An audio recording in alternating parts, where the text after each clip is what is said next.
Magandang araw po mga kabayan. Nandito na naman po ang inyong lingkod at ngayong araw po ay ibabahagi ko sa inyo ang ating topic na kung papaano gumawa ng three-phase load schedule. At shout out din po kay Natchel na nag-request sa topic natin ngayon. Simula na po tayo. Para po tayo makagawa ng three-phase load schedule ay kailangan po alam natin ang characteristics ng kuryente at voltahe sa isang three-phase system. Whether ang load natin ay nakakonekta sa delta o Y.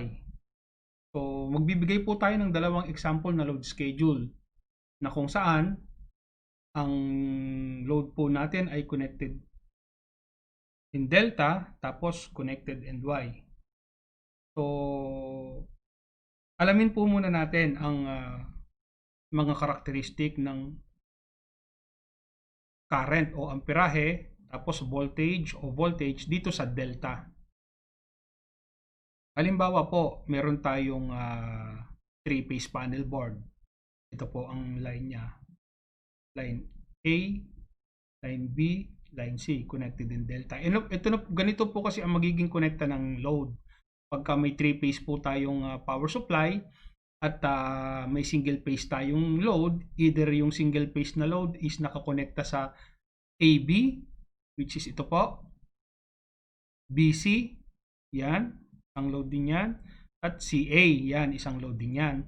Or baka meron din po tayong 3-phase na load, nakakonekta sa A, B, or C. Halimbawa, mga 3-phase motor, ganyan. So, paano po kino-compute ang current? Ito po kasi ang line 1 natin is A, line 2 natin is B, line C. Ito po, yung sa line A po na yan, ito po yung 3-phase current natin. Dito sa line C, 3-phase current din yan.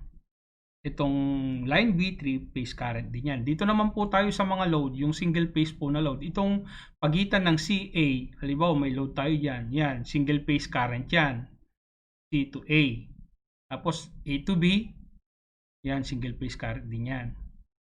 Tapos itong C to B, o B to C, yan, single phase current din yan. So, paano mag-compute ng single phase current? Halimbawa, 3-phase current, itong 3-phase current sa A, ito, yung dadaan na kuryente dyan sa A. Ano yan? Ano ang kuryente niyan? Bali po, ang 3-phase current na dadaan dito sa line A, meron pong kinalaman yan sa current na A papuntang B at saka C papuntang A. Kaya po ang magiging formula niyan, ito po, 3-phase current is equal to single phase current times square root of 3 o 1.732. Kaya po itong IA o ibig sabihin ng current in line A, ito, is equal to IAB.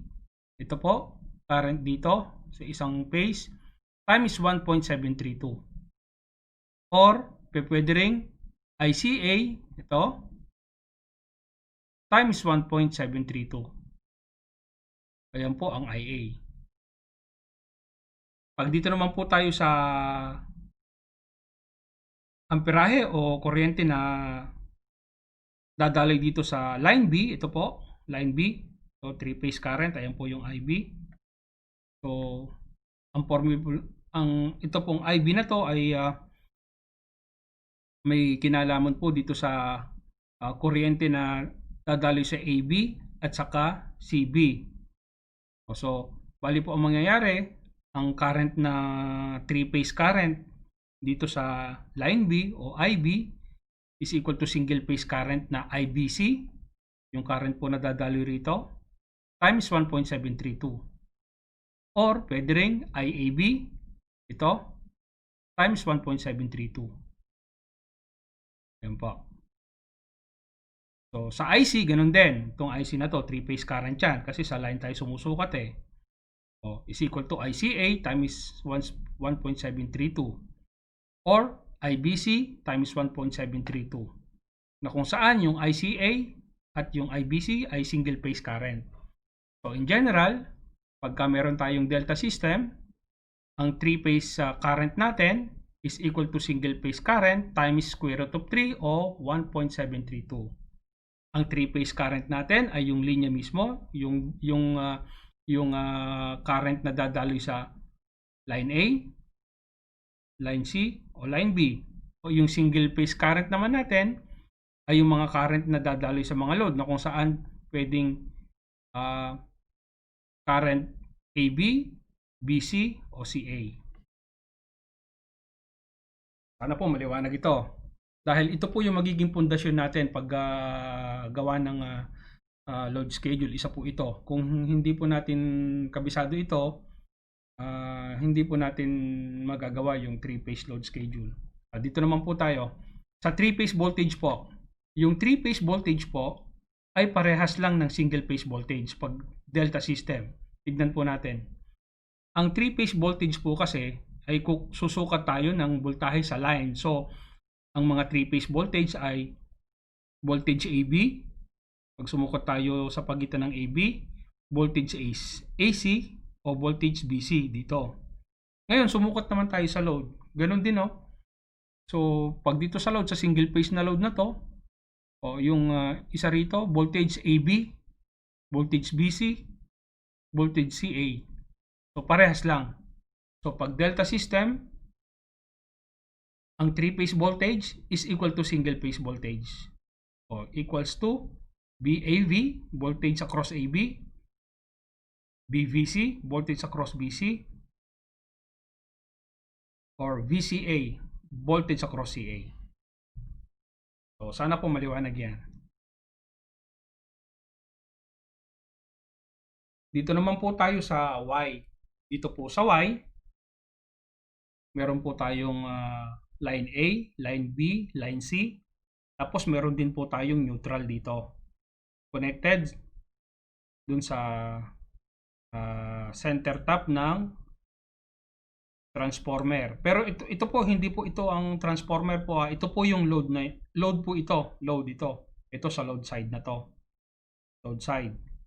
Tapos po itong neutral nga pala din dun sa panel board o gawin nung sa may service entrance.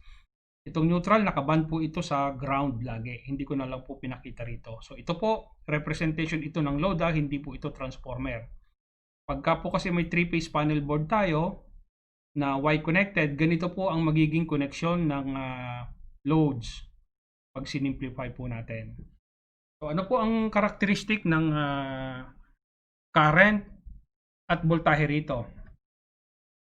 So, sa 3-phase current po, ito po, 3-phase current, ay kaparehas lang po ng single phase current.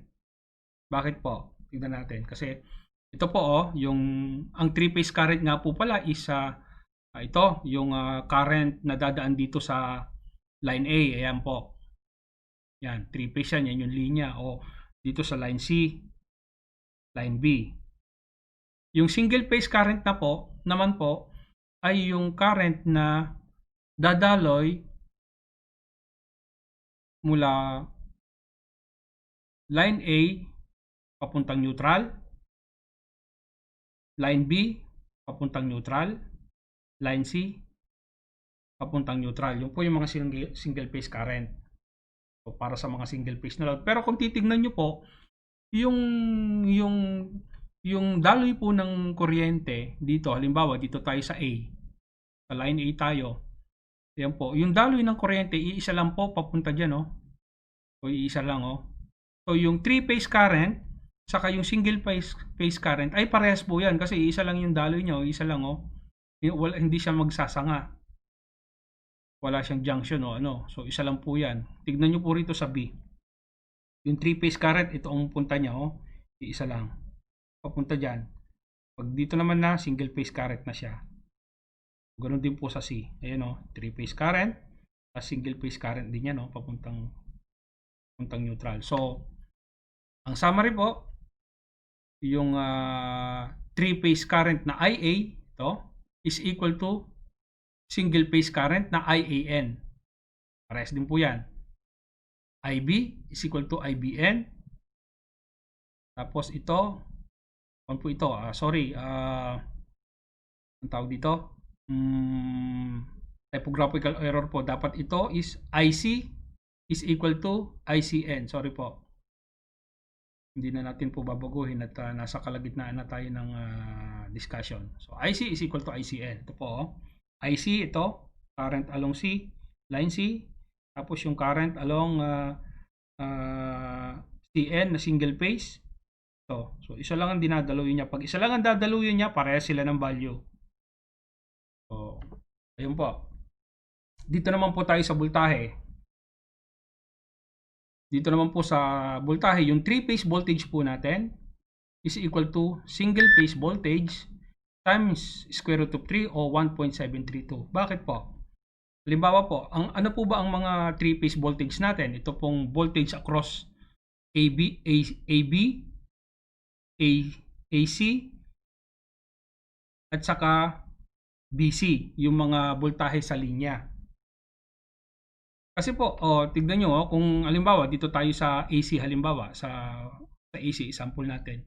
Kung susukat tayo ng voltage ng A at C, yung voltahe, sa pagitan ng A at C, meron pong epekto yung voltahe ng single phase na load na AN at saka CN. So, hindi po magta-times 2 yan kasi since 3-phase po tayo, ang factor niyan is square root of 3. So, ang mangyayari po, ang voltage across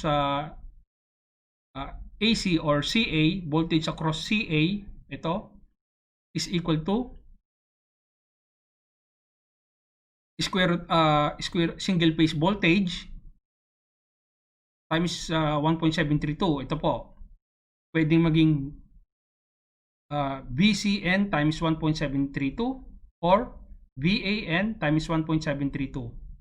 Ito po, voltage across AC is equal to voltage across AN times square root of 3 or voltage across CN times square root of 3. So, ganoon din po yan sa BC, voltage across BC o BA o AC, pare-pares po yan ang formula. Ito po, ganyan. So, yun po.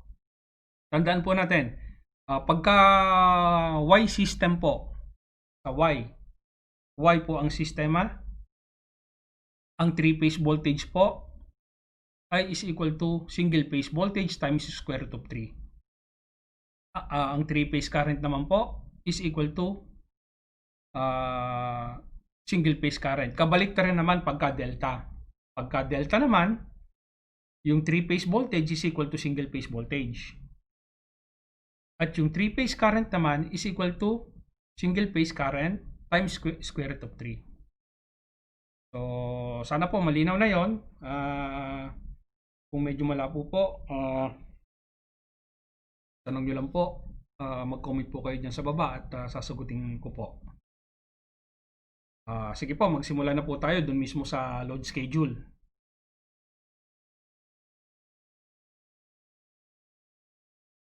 Ito na po yung ating sample load schedule. Ito po, sample load schedule natin ng small production area o maliit na factory. Ayan. So, ang system po is 230 volts, delta, 3-phase. Tapos, 230 volts, single phase naman. Sabi po natin kanina, kapag ka delta, yung 3-phase na voltahe niya is equal to single phase na voltahe niya rin. So, magsimula na po tayo. Pag-usapan na po natin ito. Ito pong load schedule ng 3-phase. Ito po ang kanyang nilalaman. Siyempre po, yung una, yung circuit number niya. Ito. Yung load description. Kung anong klaseng load siya. quantity, kung ilang piraso, yung voltahe niya, yung phase niya, single phase ba siya o 3 phase, yung poles ng circuit breaker, single pole ba siya, 2 poles, 3 poles, yung power niya sa watts, kada isang piraso ng load, tapos ito naman yung total power. Ito na po yung total current niya naman dito. Dito na po, depende na po sa load yan kung saan nakakonekta. Pwede pong nakakonekta sa AB, CA, BC. Yan po. Yan pong tatlo na yan, yan ang load niya na single phase.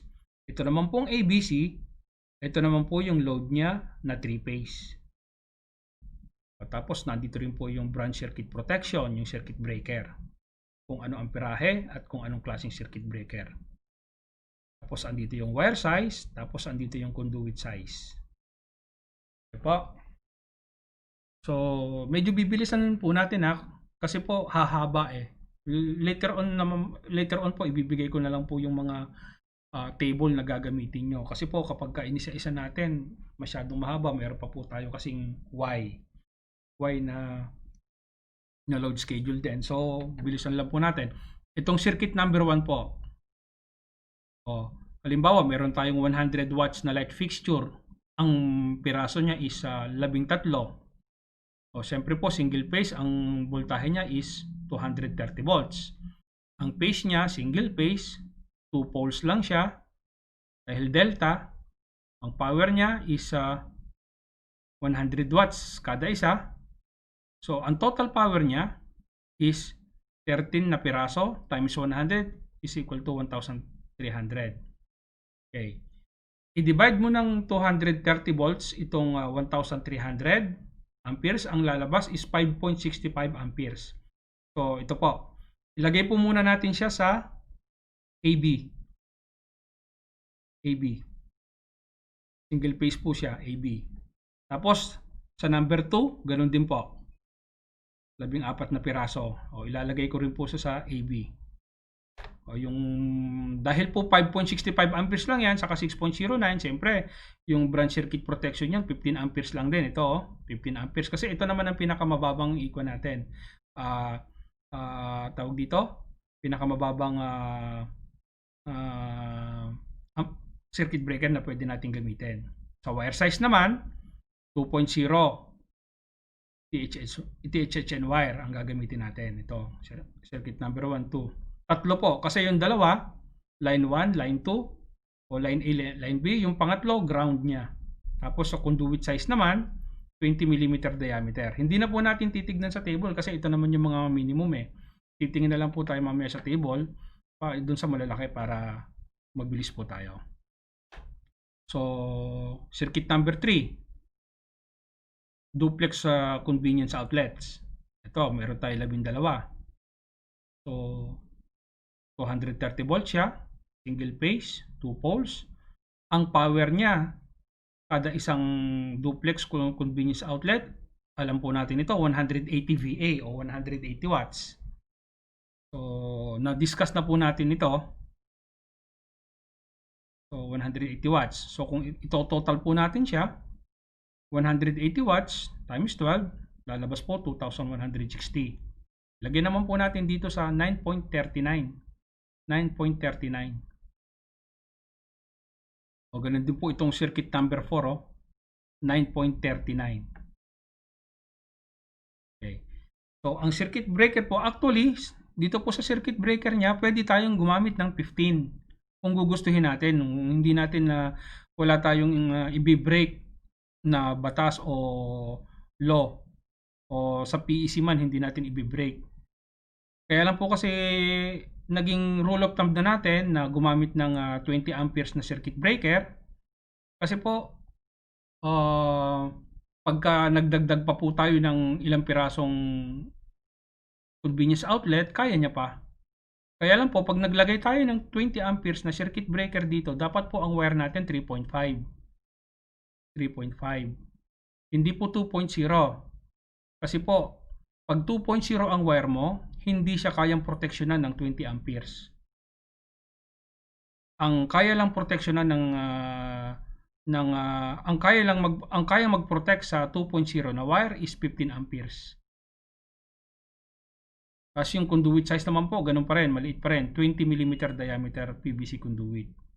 Nga pa po pala, baka magtaka kayo kasi minsan gumagamit tayo ng RSC o IMC. Yung pinakamaliit na size ng conduit sa mga bakal, RSC, IMC, EMT is 15 mm diameter PVC conduit. Sa PVC po kasi, sa PVC 20 po yung pinakamaliit. Although, yung diameter din nila, parehas lang po yan. Parehas po na 1/2 inch diameter ang trade size niyan. Kaya lang po sa PVC 20 mm ang pinakamaliit. Yan po yung tawag rito, yung pinakamaliit na sukat niya. Pero parehas din po yung 20 mm PVC conduit is equivalent po sa 15 mm diameter sa IMC, RSC o EMT. Dito na po tayo sa Saan na ba tayo? Dito na po tayo sa circuit number 5. Okay po, meron po tayong 3-port horsepower na water pump. Single phase, 230 volts, 2 poles. Dito po, pagka ganito po ang mga motor, kailangan natin ng full load current. Pagka ang magiging basihan po natin sa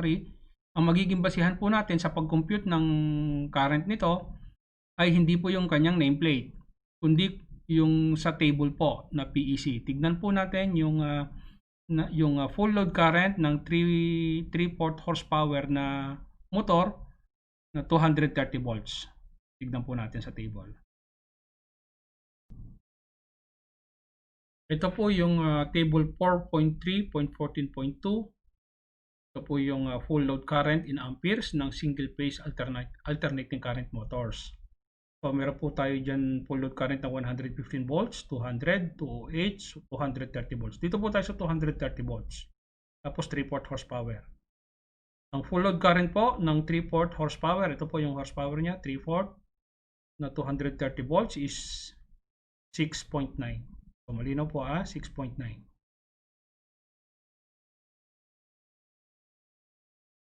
So, ito na po, ilalagay na natin yung full load current ng 3-port horsepower water pump dito. So, dito naman po sa BC natin ilalagay. Binabalance po natin yung load hanggat maaari po. Ikakalat natin ng maayos yung mga load natin. Kung titignan nyo po rito sa baba, itong AB po, ang total current 24.64, ang CA 24.43, ang BC 25.07. Ganyan po ang paglo-load balancing. Dapat po halos dikit-dikit yan. Magkakalapit ng value yan. Hindi pa pwedeng yung total current mo sa AB is 25 halimbawa o 24.64. Sa CA 10 amperes lang. Hindi pa pwedeng ganoon. Kailangan po ibabalance natin ng maayos para maging magkakalapit yung mga value nila. So, balikan na po natin. So, ilagay po natin dito sa BC yung 6.9 amperes na full load current. Okay po. Tapos po, makukompute na natin yung watts niya kasi yung watts is equal to voltage times current lang. So, 230 times 6.9, ito, lalabas na yung 1,587 watts. Yung total naman na power in watts niya is equal to yung power in watts times yung quantity, nag-iisa lang naman yan. So, 1 times 1,587, 1 times 1,587 is equal to 1,587 then. So, yung protection po natin is 20 ampere circuit breaker. Tapos po, yung wire natin is 3.5. Hindi po pa pwede na 20 amperes tayo rito tapos 2.0 rito. Hindi po pwede. Pagka 20 amperes po ang circuit breaker natin, 3.5 po ang dapat ang wire kasi yun ang kaya niyang proteksyonan. Yung 2.0 po kasi hindi niyo kayang proteksyonan. Ang magpo-protection po sa 2.0 na wire is 15 amperes. So, although pwede rin naman po nating lagyan ng 15 amperes to. Pero nasanay po kasi tayo na kapag power, is 20 amperes, tapos 3.5 na wire. Sa lighting naman, 15 amperes, saka 2.0 na wire. Basta kaya ng load niya. Kasi po, later on, pwedeng magdagdag tayo. Baka gusto natin magdagdag pa ng isang water pump later on na siguro 1/4 watts o 1/2. Kaya pa nitong 20 amperes na to. So, ayun. So, 20 mm diameter PVC conduit naman ang gagamitin din natin dyan. Kasi ang 20 mm PVC conduit naman hanggang 5.5, tatlong 5.5, kaya yan. So, sa exhaust fan, dito po tayo sa item number 6. Hindi na po natin titignan yung table kasi po tatagal po tayo, pero ilalagay na lang po natin. Yung 1 horsepower po na exhaust fan yan, ito po, isang piraso. 230 volts, single phase 2 poles. Ang total current po, ang full load current po niyan kapag titignan natin sa table is 8 amperes. 8 amperes po. So, pag tinuha po natin yung watts, is equal to voltage times current. 230 times 8 is equal to 1,840. Tapos, yung total power in watts naman is equal to yung quantity times power in watts is equal to 1,840 din. Ito pong full load current na 8 amperes, pakicheck nyo na lang po dun sa inyong mga table. Makikita nyo naman po na 8 amperes doon. Yung 1 horsepower na motor sa 230 volts na voltahe. Ganon din po rito sa 1 horsepower na intake fan. Ito po, circuit number 7. Parehas lang po sila ng exhaust fan yan kasi parehas naman pong horsepower. Kaya lang po, dahil po nagbabalance tayo ng load, dito natin po ilalagay sa AB naman. Kung mapapansin nyo po, tigda-dalawa po. Dalawa sa AB, dalawa sa CA, dalawa sa BEC, dalawa sa AB. Meron pong paliwanag yan. Mamaya po makikita natin. So, saan pa po tayo? Itong circuit number 9. Ilaw uli. Ganon din ang computation natin dyan. So, dito naman natin siya ilagay sa CA. So, tapos dito sa number 10, meron tayong spare. Mamaya rin malalaman nyo kung bakit nandito yung spare, hindi dun sa dulo. So, 230 volts siya. Ayan. Single phase, 2 poles. Tapos may circuit breaker na nakaabang. 15 amperes. Tapos wala siyang wire. Wala rin siyang conduit kasi circuit breaker lang. By the way po nga pala, correction ulit. Typographical error po. Ito pong single phase na ito, itong 1P po nakalagay rito sa mga branch circuit protection. Dapat po ito 2P. Dahil 2 poles po. Ito po 2 poles. Kasi po delta tayo 1P lang po yan, single pole lang po yan dun sa Y. So, correction po yun Ito pong pag single phase po na delta, yung circuit breaker po is 2 poles. Sorry, correction po yun. So, dito na po tayo sa circuit 11. Circuit number 11. Duplex convenience outlet. Alam nyo na po mag-compute nyan. So, dito naman po natin ilalagay sa BC. Dahil po nagbabalance tayo ng load, kailangan yung total halos pare-parehas. Tapos meron ulit tayong spare dito. Yung mga wire po. Yun, ganoon din. Alam na po natin yan. Ito na po ang importante. Dito na po tayo sa 3-phase load ngayon. Dito sa circuit number 13. Meron tayo ngayong 3-phase na load na rito. Ito, 3 horsepower agitator motor. Sabi niya, isang piraso, 230 volts din siya. Ito na po, phase 3, 3-phase siya, so 3 poles. So, ganun din po. Ano po ang full load current ng 3 horsepower agitator motor na 230 volts. Tignan naman po uli natin sa table ng 3-phase full load current. Ito po yung table 4.30.14.4 o full load current, 3-phase alternating current motors. So dito po tayo sa 230 volts na 3 horsepower. Ito po. Ang value niya po is 9.6. So yung 3 horsepower po natin na motor na rated at 230 volts, ang kanyang full load current is 9.6 amperes. Ito na po yung 9.6 amperes na full load current ng 3-phase agitator motor. Ilalagay na po natin yung power and watts. Hindi ko po na ilagay rito. So, hindi bali, dito na lang po natin ilalagay dahil ito naman din ang importante. Saka nag-iisa lang din naman eh. Kaya yung value rito sa power and watts, yun din dito.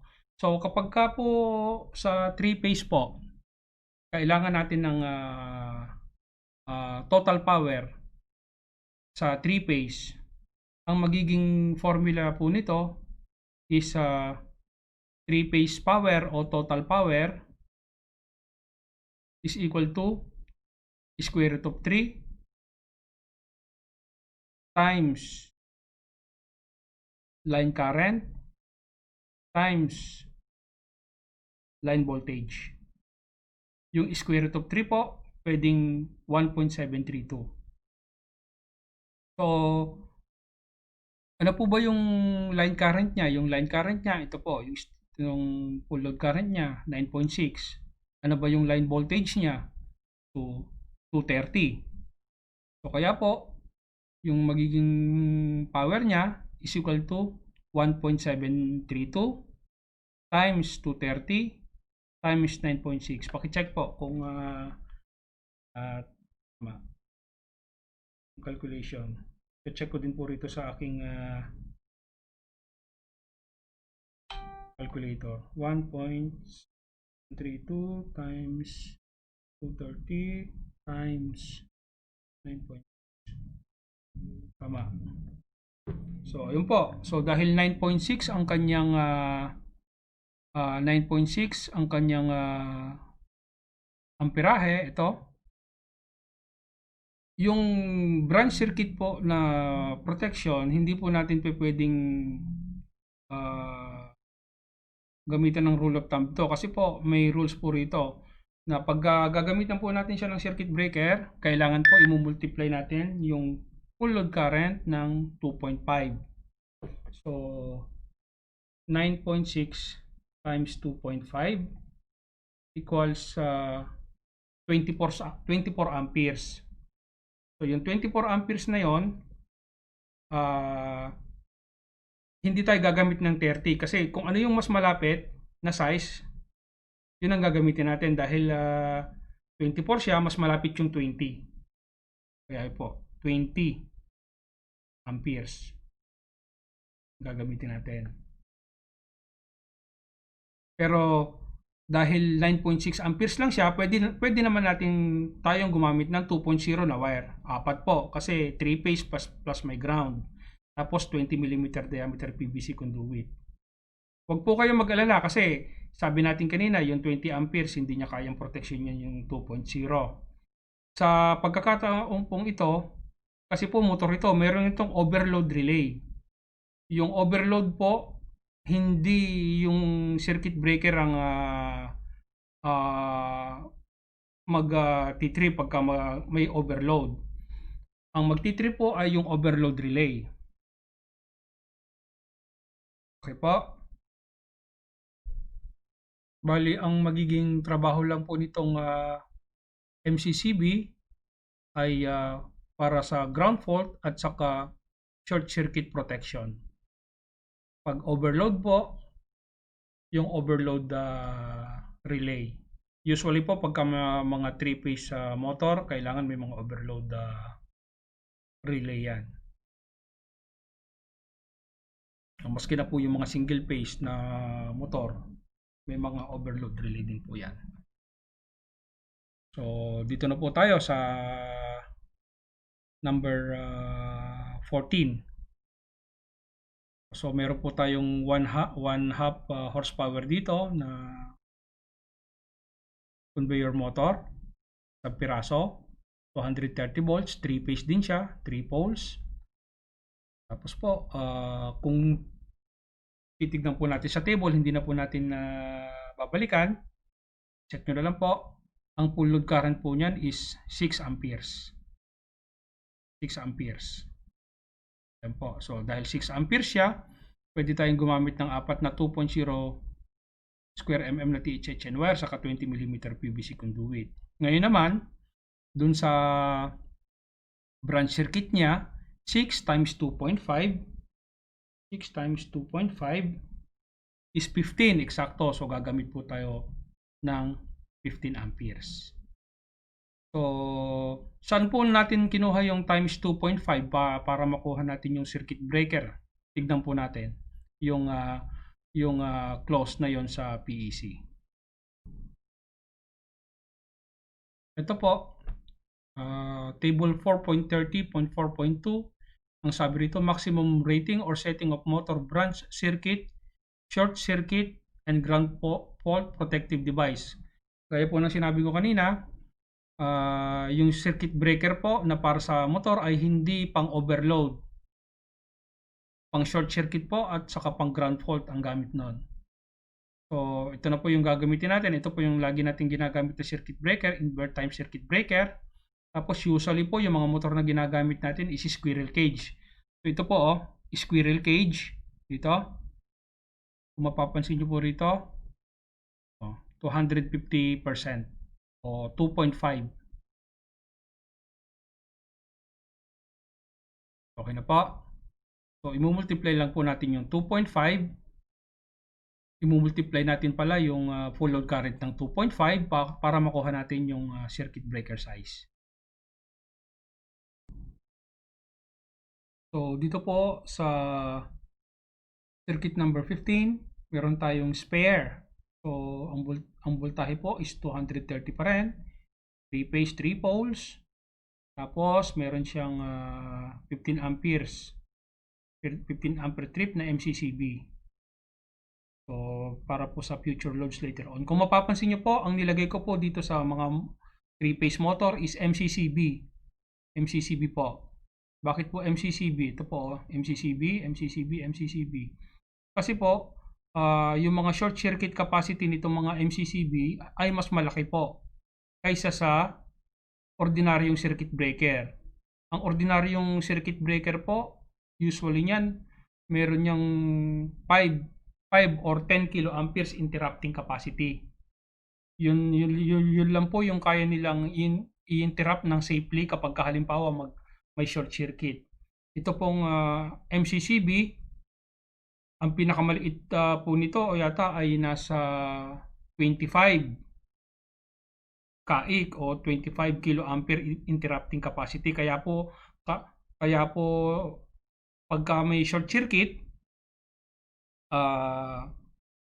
mas maganda pong gamitin itong MCCB o mas malaking short circuit current ang kaya niyang i-handle na safety. So, meron rin po kasing computation sa short circuit pero medyo malalim na po yun. At least po gumamit tayo ng MCCB. Pwede naman po kayong mamili naman ng interrupting capacity dito. Merong 25, merong 50, kaik rating, ganyan. Pero yung 25 po, ayos na yon. Tapos po, ito po, meron tayo sa item number, circuit number 16, space. Bale, 3 phase, 3 poles din po siya. Tapos, wala pong laman. So, bago po natin kumputin yung total current, saka yung main, pati yung main wires niya, saka yung main conduit niya. Silipin lang po muna natin kung ano yung kinalabasan ng panel board natin. Meron po tayong 6 na sirkito 16 na kombinasyon po ng single phase at saka 3 phase. Silipin lang po natin. Ito na po yung magiging itsura ng panel board. Kung mapapansin nyo po, ito yung main niya, molded case circuit breaker. Tapos ito yung tatlong MCCB para sa mga motor. Tapos ito na 3 phase. Tapos ito naman yung mga single phase naman na circuit breaker. So, ito po yung circuit number 1, 2, 3, 4, 5, 6 hanggang 16. Kung mapapansin nyo po, di ba kanina kung doon sa circuit breaker sa load schedule natin ay tigda dalawa kasi po halimbawa po itong unang Ang kon po kasi niyan, ang bus bar po kasi ang arrangement niyan A, B, C, A, B, C, A, B, C, A, B, C, A, B, C, A, B, C, ganun po. Kaya po yung tigdadalawa po kanina yung nilagay natin. Yung halimbawa po ito, AB ito, itong circuit number 1. Itong circuit number 2 rin, AB rin ito. Yung circuit number 3 naman, CA. Yung circuit number 4, CA din.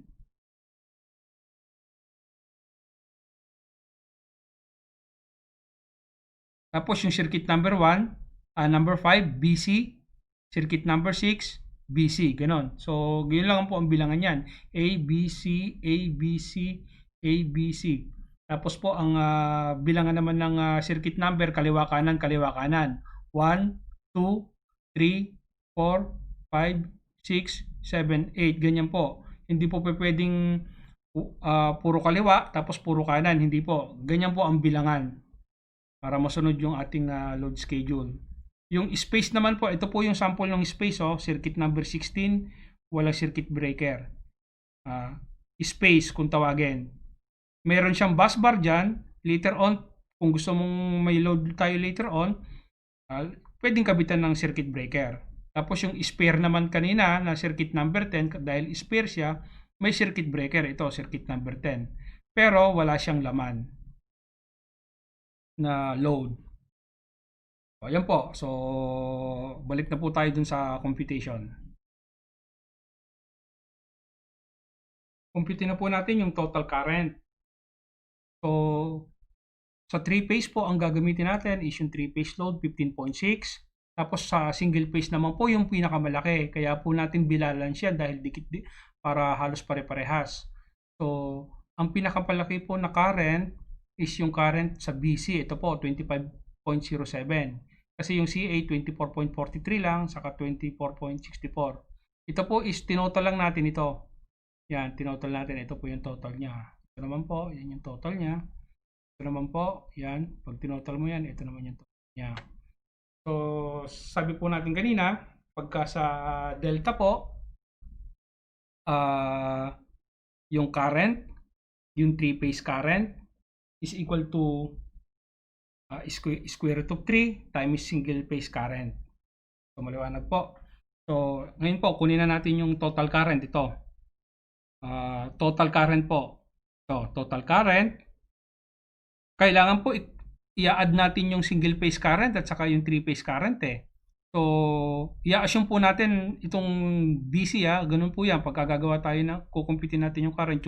Yung pinakamalaking single phase load, yun po ang magiging basihan. Ito po. Total current is equal to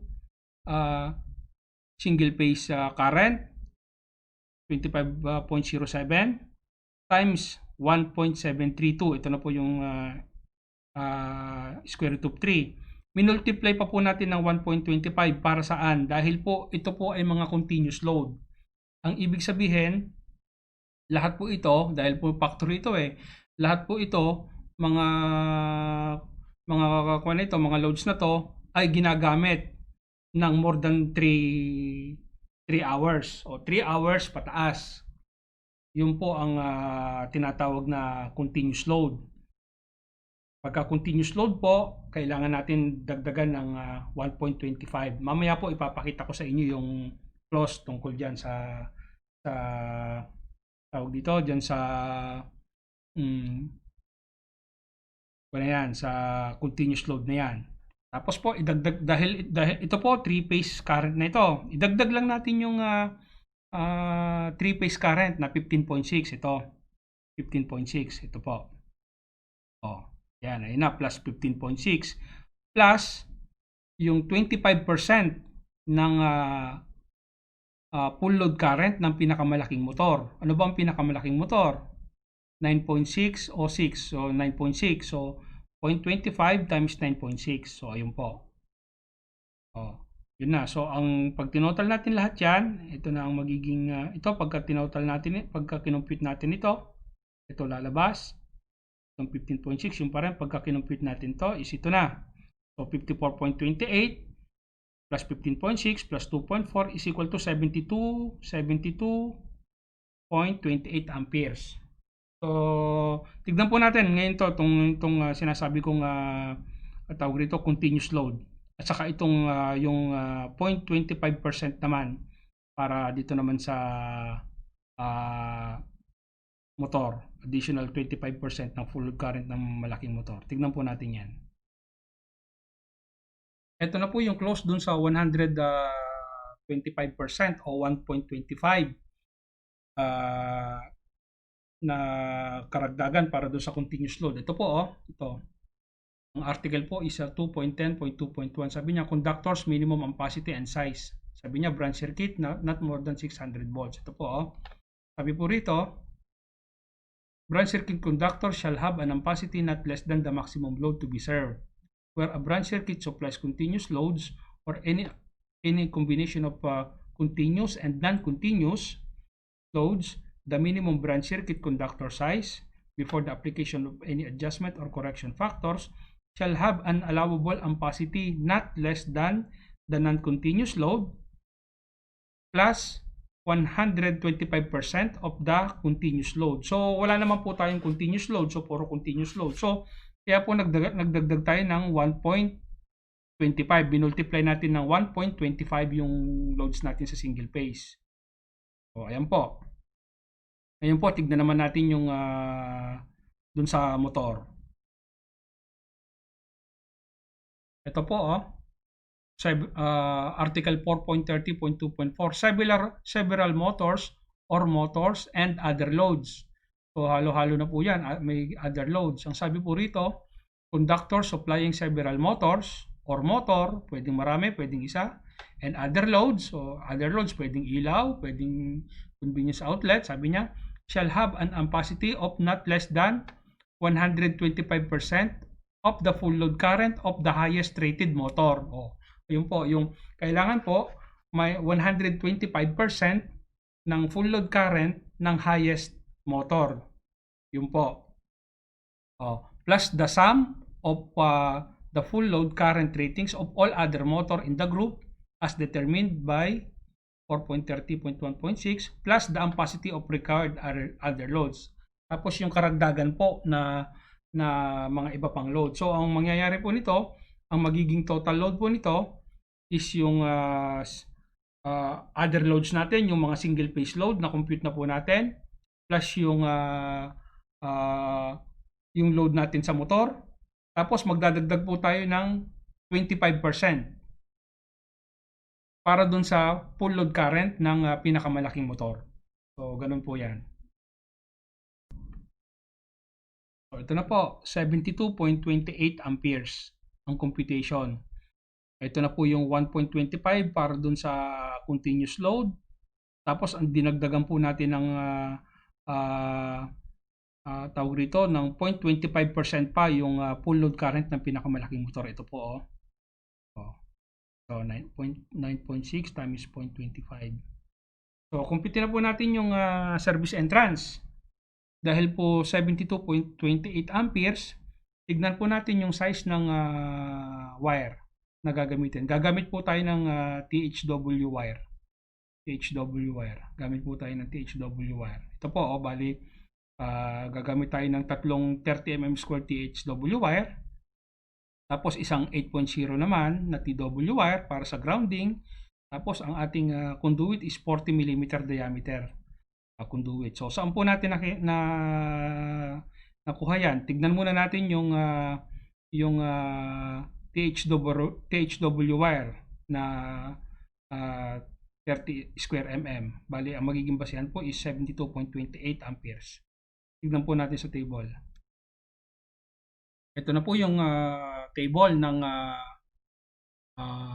ampacity ng wires. Dahil po THW yung gagamitin natin, ito po tayo, THW. Tignan po natin yung 72 amperes po, no?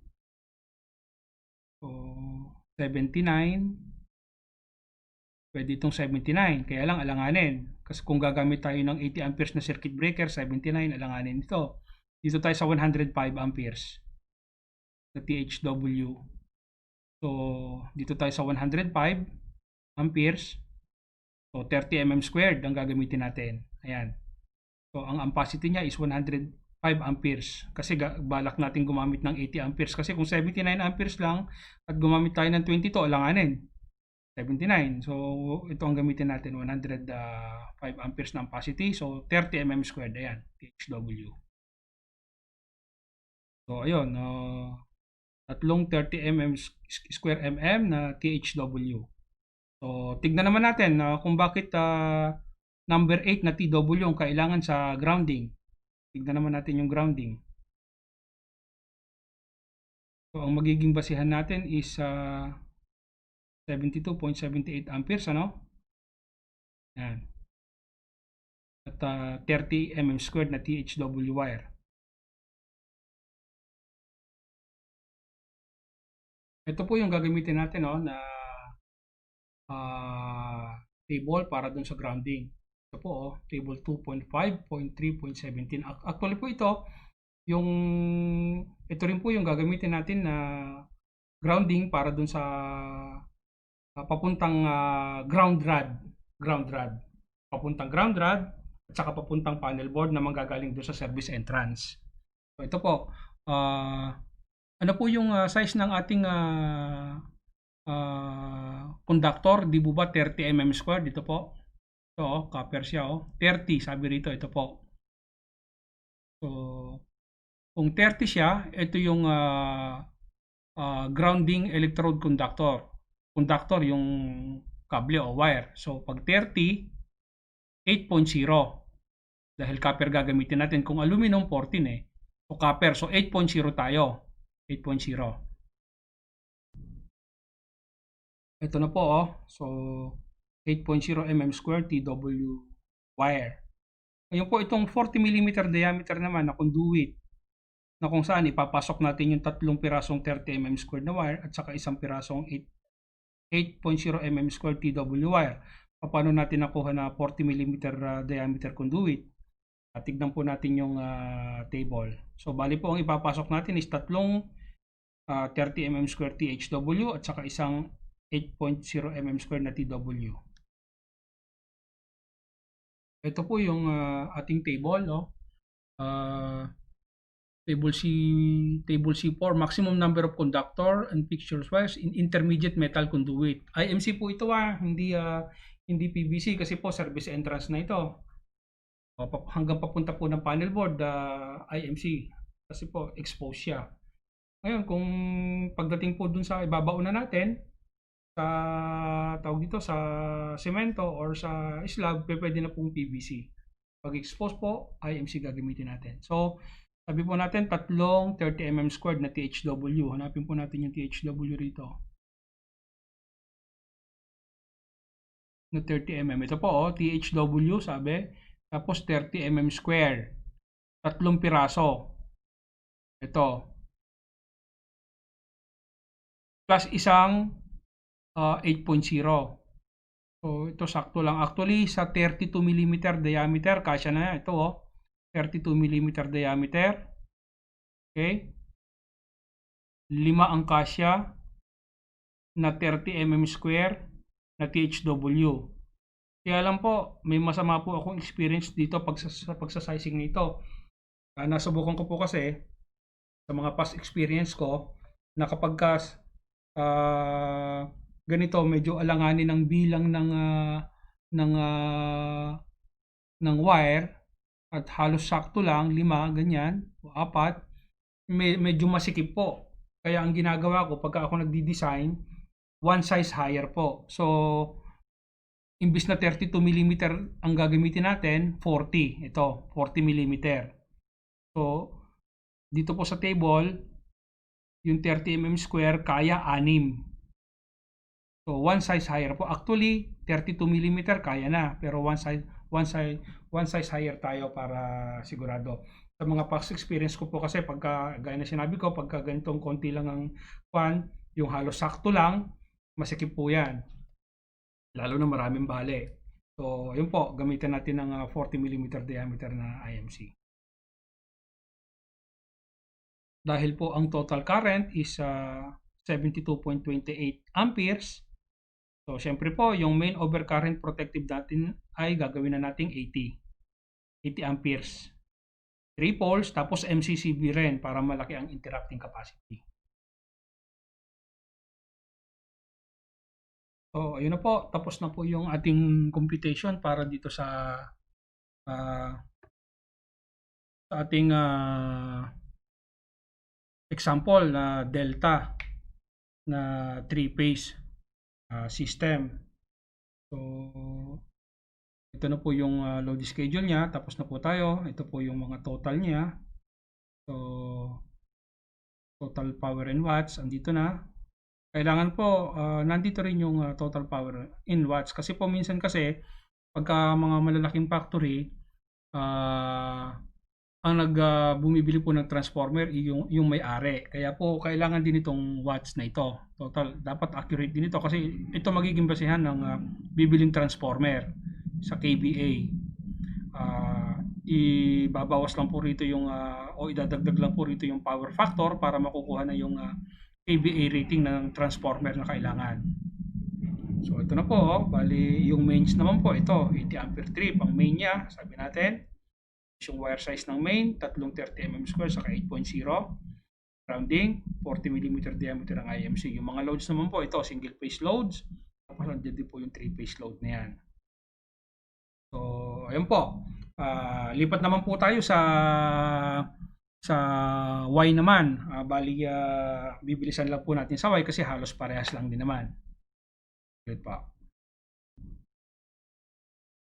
Ito na po yung example natin na load schedule ng Y naman. Bali, Y na sistema. So, 400 volts Y, 3-phase. Tapos, 230 volts naman ang kanyang single phase. So, dito po sa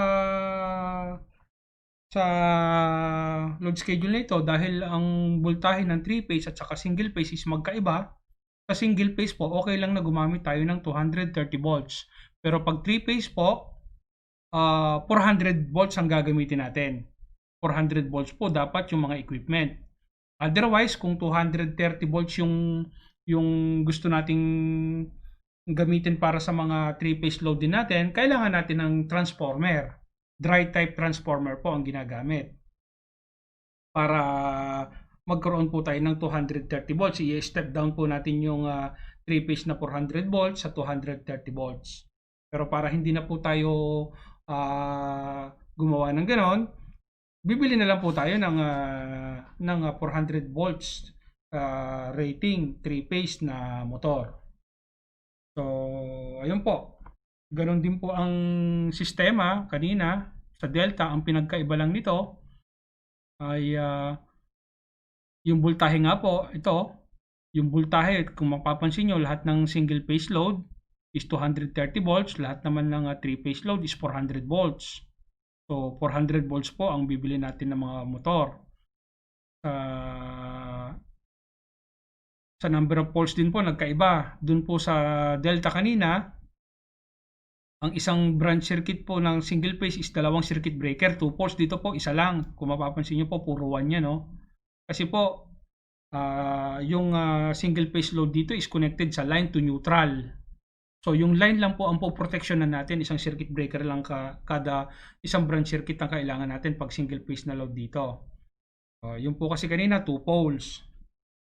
Tapos ano po ba ang pagkakaiba? Dito po sa current in amperes. Kanina po, yung current kanina sa delta is current AB, BC, and CA. Dito naman po, dahil may neutral po, ang single phase load po is line to neutral. So, yung magiging current po rito is AN o line 1 to neutral, BN, line 2 to neutral, o CN, line 3 to neutral. So, AN, BN, CN. Tapos yung 3-phase po, ganun din. Ito. Tapos yung branch circuit protection naman po, ayun po, yung lahat po ng circuit breaker, gaya na sinabi natin, magiging single phase. Magiging single pole. Ito, 1 pole lahat. Tapos yung sa 3-phase po, ganun din. Yung wire, ganun din po. Ang kagandahan lang po kasi, kapag gagamit tayo ng mataas na voltahe, mas mababa po ang amperahe niyang ibibigay. Although parehas din po yung magiging total power in watts niya. Halos parehas lang po. Ito oh. Pero yung total current po, tignan nyo, mas mababa oh, 42.27 kumpara dito sa 72.78 amperes. Bakit nagkaganoon? Kasi po yung mga 3-phase loads natin, tinaasan natin yung voltahe. Mabababa po yung mga full load current niya kung titignan natin. Dito po oh, dito sa 3 horsepower na agitator motor, 6.10 na lang ang kanyang full load current. Yung 1 horsepower conveyor motor naman, 3.3. Tignan po natin sa full load current na table. Ito po oh, yung full load current ng 3-phase alternating current motor. Dito po tayo sa 400 volts. Tignan nyo po yung 3 horsepower, oh. 6.1 amperes lang. Kanina sa 230 volts, 9.6 tayo. O, yun po. Tapos yung 1.5 horsepower, 1.5 horsepower, sa 400 volts is 3.3. Sa voltahe naman is 6.0. So, dahil po mas mababa yung amperahe, bababa rin yung mga wire at saka yung tubo na gagamitin, mas liliit din ang size. Yun po. So, ano bang pagkakaiba? Yung pag-compute po, dito pa pala sa computation natin. Kasi po, sabi natin kanina, yung 3-phase current is equal to line current din. Pagka Y, nag-compute tayo ng current, so mawawala na po yung square root of 3 doon. So, ito po, computein natin yung total current. So, ganun din sa dati. Kunin natin yung pinakamalaking single phase current, 25.07. I-multiply na lang natin siya ng 1.25 dahil continuous load siya. Hindi na natin siya minultiply ng tawag rito, square root of 3. Kagaya po rito. Sa delta na square root of 3 o 1.732, hindi na po natin minultiply niyan. So, ayun po 25.07 times 1.25. Yun na lang. Tapos, 9.4, yung total amperes ng 3-phase load plus 25% uli ng pinakamalaking motor na full load current na 6.1. Ito. So, yun lang po. Makukuha na natin 42.27 amperes. Pag tinignan po natin sa table yan, yung 42.27 amperes, 14 mm square ang gagamitin natin na wire dyan, saka 8.0 na TW. Ngayon, kasya na sa 32 mm diameter conduit. So, tignan nyo na lang po yung table, ganun din naman po yung proseso. Tapos yung main overcurrent protective device naman, o yung main niya, dahil 42.27 amperes, gawin na natin 50 amperes yung niya. Main circuit breaker niya ito. Main circuit breaker ito. Ito naman yung wire niya, 14 mm, saka isang 8.0. So, ayun po. Ganun lang ang paggawa ng 3-phase load schedule. So, sana po may natutunan kayo maski papano. Alam ko pong medyo mabilis yung pagtuturo ko, pero pagpasensyahan nyo na po kung talaga pong gusto nyo malaman in details, kailangan po separate na pagtuturo ito. Siguro video chat, ganon. Pwede naman po, open po ako sa ganon kung gusto nyo. Pero reviewin nyo po muna ito, tapos mag-browse din po kayo sa ibang YouTube channel, tapos sa internet, makukuha nyo po. Hindi naman po ganun kahirap. So, kung nagustuhan nyo po itong video tutorial, paki-subscribe naman po yung aking channel. Tapos paki-like nyo na rin po itong video na to. Ngayon, kung medyo malabo po, kaya nang sinabi ko, mag-comment lang po kayo. At sasagutin po natin yung mga inyong katanungan. So, maraming salamat po sa inyong lahat.